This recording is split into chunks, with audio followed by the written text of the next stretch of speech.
हरिओम। आज यौगिक अभ्यास के क्रम में हम भ्रामरी प्राणायाम का अभ्यास करेंगे। क्या इसकी विधि है, क्या तरीका है, वो जानेंगे। दोस्तों, आज की सबसे सामान्य समस्या है मन की चंचलता और मन में विचारों की अधिकता, और इसी के कारण से अनेक प्रकार के मानसिक विकार व्यक्तियों में पनप रहे हैं। और विभिन्न प्रकार के आप देखिए, आज छोटी छोटी बातों में बड़े बड़े विवाद हो जाते हैं, और इसका एक मुख्य कारण है व्यक्ति का मन शांत न होना, विभिन्न प्रकार के स्ट्रेस, तनाव और डिप्रेशन की समस्याओं का होना।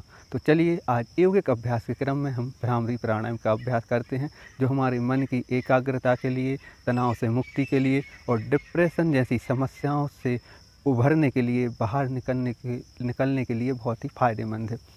किसी भी एक आसन में बैठ जाएंगे, कमर गर्दन को सीधा रखेंगे, और इस अभ्यास को हम दो या अपनी सुविधा के अनुसार 2-3 विधियों से कर सकते हैं।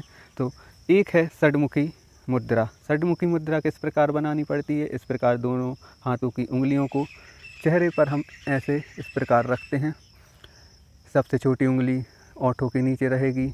उसके बाद जो हमारी अनामिका उंगली है वो ओंठों के ऊपर नासिका के नीचे रहेगी, और जो हमारी मध्यमिका उंगली है वो हमारी नासिका के ऊपर रहेगी, और जो हमारी इंडेक्स फिंगर है वो हमारी आंखों के ऊपर रहेगी, और दोनों अंगूठे हमारे कानों के ऊपर जो टिप है उस पर रहेंगे, और वह उनको हम बंद करके रखेंगे। इस प्रकार से यह अभ्यास कर सकते हैं।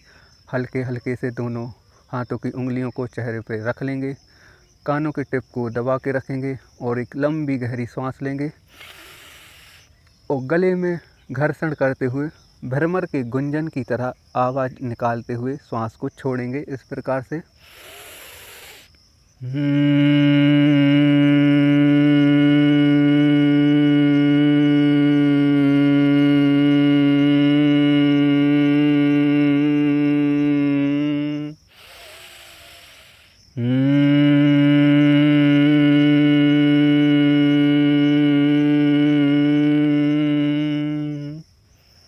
धीरे से वापस आ जाएंगे। आप जब सांस लेते हैं और सांस छोड़ते हैं तो जो भ्रमर का गुंजन होता है और जो वाइब्रेशन होता है, जो कंपन होता है, उसको पूरे अपने खोपड़ी वाले, स्कल वाले उसको महसूस करना है। इसको एक अलग तरीके से भी कर सकते हैं।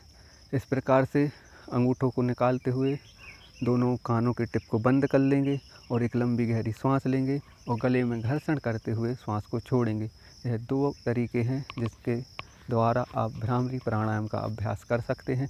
दोस्तों, भ्रामरी प्राणायाम बहुत ही फायदेमंद है, विशेष रूप से जो प्रत्याहार का अभ्यास करते हैं, जो अपनी इंद्रियों को अंतःमुखी बनाना चाहते हैं, जो अधिक बहिर्मुखी लोग हैं, उनके लिए भी यह अभ्यास बहुत ज़रूरी है। क्योंकि जो लोग अत्यंत बहिर्मुखी हैं, जो विषयों में बहुत जल्द लिप्त हो जाते हैं, या जिनकी इंद्रियां बहुत चंचल हैं, यहाँ वहाँ दौड़ती हैं, चाहे वो हमारी आँखें हों, चाहे वो नासिका हो, चाहे जिह्वा हो, या चाहे हमारे कान हो, जो हर प्रकार का श्रवण करना चाहते हैं, या बाहरी विषय जो बाहर के विषय हैं उनको ही सुनना चाहते हैं, या आँखें हों जो बाहर की ओर अधिक देख देख कर मन को चंचल बना रही हैं, उसके लिए यह भ्रामरी प्राणायाम बहुत ही फायदेमंद है। क्योंकि यह अभ्यास करते हुए जब हम षडमुखी मुद्रा लगाते हैं तो हमारी जो इंद्रियां हैं वह बंद हो जाती हैं, उनके द्वार बंद हो जाते हैं, और यहीं से